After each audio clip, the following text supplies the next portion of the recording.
Hello बच्चों, कैसे हो आप सारे। तो हमने जो डिस्कस किया था लास्ट वीडियो में, वो डिस्कस किया था कि हमारा शेल पोटेंशियल क्या होता है। सेल पोटेंशियल क्या होता है, एक इलेक्ट्रोड में उसका पोटेंशियल क्या होता है, एंड साथ में what is EMF, electromotive force, उसके बारे में हमने डिस्कस किया था।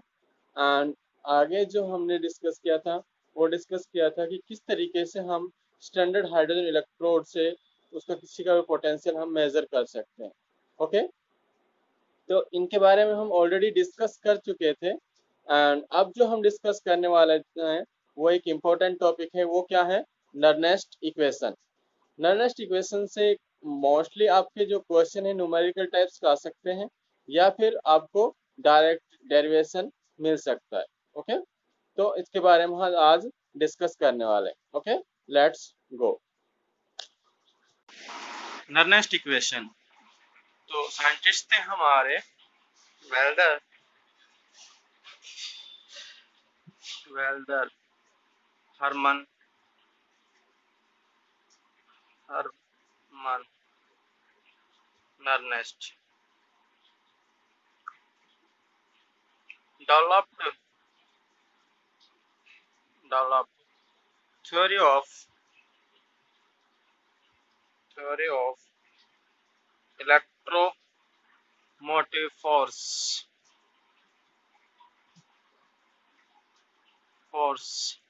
of voltaic cell in 1888 1888। Actually इसने क्या कहा था कि हमारे पास कोई भी जो इलेक्ट्रोड सेल है, इसने बताया था कि रिलेशनशिप क्या होता है कि electrode potential and concentration of electrolyte solution, किस किस के बीच में रिलेशन बताया था। रिलेशनशिप अगर हमें सिंपली बोला जाए, what is Nernst equation? Nernst equation give a relationship between electrode potential electrode potential and the concentration of the electrolytes and the concentration of the electrolyte। ठीक है, is known electrolyte solution is known as Nernst equation। Actually में होता क्या है, किस तरीके से होता है नर्नेस्ट इक्वेशन? सिंपली क्या है कि मान लो एक हमारे पास कोई भी आप मान सकते हैं मोटर हमारे पास है, उसमें से हमारे पास इलेक्ट्रॉन्स हैं कोई भी, उसमें से चार्ज निकले, हमारे पास क्या बना? सिर्फ एक मेटल बना। तो यहाँ से हमारे पास इलेक्ट्रॉन्स रिलीज हो रहे हैं, इलेक्ट्रॉन रिलेशनशिप आ रहा है। तो जो नर्नेस्ट इक्वेशन है वो क्या है, जो हम पहले ऑलरेडी पढ़ चुके हैं, ई किसका? एम अपॉन में ये, क्योंकि हमारा रिलेशनशिप है। और जो ई नोट आएगा वो क्या आएगा? एम एन प्लस अपॉन में एम। ठीक है, माइनस में आर टी अपॉन में एन एफ इंटीग्रेशन। यहाँ हमारे पास क्या आएगा? प्रोडक्ट अपॉन में रिएक्टेंट। प्रोडक्ट अपॉन में रिएक्टेंट। प्रोडक्ट क्या? ये हमारे पास है, ये हमारे पास क्या है? प्रोडक्ट है। ये क्या है हमारे पास? रिएक्टेंट। ठीक है, तो हम m अपॉन में m पॉजिटिव इस तरीके से लिख सकते हैं। ठीक है, इसकी वैल्यूज को जो हम r की है, r हमारा गैस कांस्टेंट होता है, t हमारा टेम्परेचर होता है, f हमारा फ्राडे कांस्टेंट होता है, और जो n है ये होता है number of electrons gained during the electrolytic reaction। Electrode reaction. ठीक है, और जो m अगर हम सिंपली, ये क्या है? ये हमारा मोलर मास ऑफ आयन है।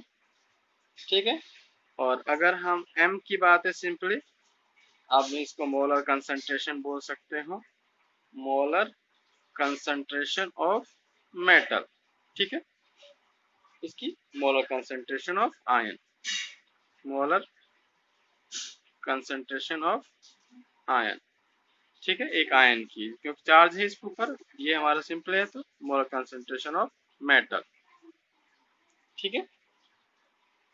जब हम इसको सोल्व आउट किया तो हमारे पास जो इक्वेशन निकल के आई वो क्या आई, E equal to E not m n upon में m, ये हो गया माइनस में 2.303 अपॉन में NFRT, ठीक है, ये आई हमारे पास। और इसको हमने फर्दर R की वैल्यू पुट करी, R की वैल्यू होती है 8.314, T हमारा टेम्परेचर होता है 298 केल्विन पर, फ्राइडे कांस्टेंट होता है 965 96500 यानी 9650 500। तो इसको हमने जो सोल्व आउट किया, इसकी पूरी इक्वेशन को सोल्व आउट किया, तो हमारे पास ये आया E नॉट अपॉन में m माइनस में 0.059 अपॉन में n, इतना आया ये सबको सोल्व करने के बाद, और log 1 अपॉन में m पॉजिटिव, ठीक है, क्योंकि m हमारा, अगर हमारे पास मेटल है, प्रोडक्ट है, और इसकी कोई एक तरीके से यूनिटी माना जाता है, और यूनिटी को क्या माना जाता है, 1 माना जाता है, ओके। तो हमारे पास जो मैंने सबसे पहले आपको बताया, ये जो हमारा है सॉलिड स्टेट में है, और सॉलिड स्टेट में जो कंसंट्रेशन ऑफ सॉलिड फेज है, मैं लिख भी देता हूँ आपको, concentration of the solid phase यानी m is taken as unity, इसको क्या माना जाता है, यूनिटी माना जाता है, यानी 1 माना जाएगा। तो हमारे पास जो इक्वेशन आई E equal to E not, ठीक है, माइनस में 0.059 अपॉन में n log 1 अपॉन में m n पॉजिटिव, ये हमारे पास नर्नेस्ट इक्वेशन आई, और ये होती है हमेशा 25 डिग्री सेल्सियस यानी 298 केल्विन पर, ओके। तो ये है हमारी नर्नेस्ट इक्वेशन। पढ़ने वाले हैं फर्दर कि जो एप्लीकेशंस क्या होती हैं नर्नेस्ट इक्वेशन की, एप्लीकेशंस ऑफ नर्नेस्ट इक्वेशन की। सबसे पहले जो हम एप्लीकेशन पढ़ सकते हैं वो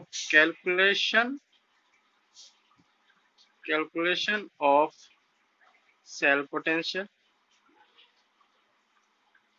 ठीक है, सेल पोटेंशियल निकाल सकते हैं, हमारे पास कोई भी दो शेल, ठीक है, उसका हम पोटेंशियल निकाल सकते हैं, कैलकुलेट कर सकते हैं इजीली, ठीक है।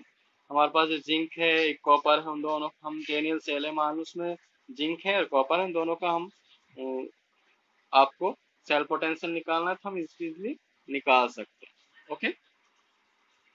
और क्या क्या हो सकती है इसकी, एक्चुअली जो कंसंट्रेशन है, किस तरीके से कंसंट्रेशन ऑफ सेल है, ये हम इजीली मेजर कर सकते हैं इसके बारे में, ओके। तो इससे जो नर्नेस्ट इक्वेशन है, इक्विलिब्रियम कांस्टेंट किस तरीके से अचीव होता है, उसके बारे में हम कैलकुलेट कर सकते हैं। तो ये सिंपली इक्वेशंस हैं, इक्वेशंस के थ्रू हम, नर्नेस्ट इक्वेशन के थ्रू हम मेजर आउट कर सकते हैं किसी को भी। तो calculation of the concentration of solution of half cell, दूसरा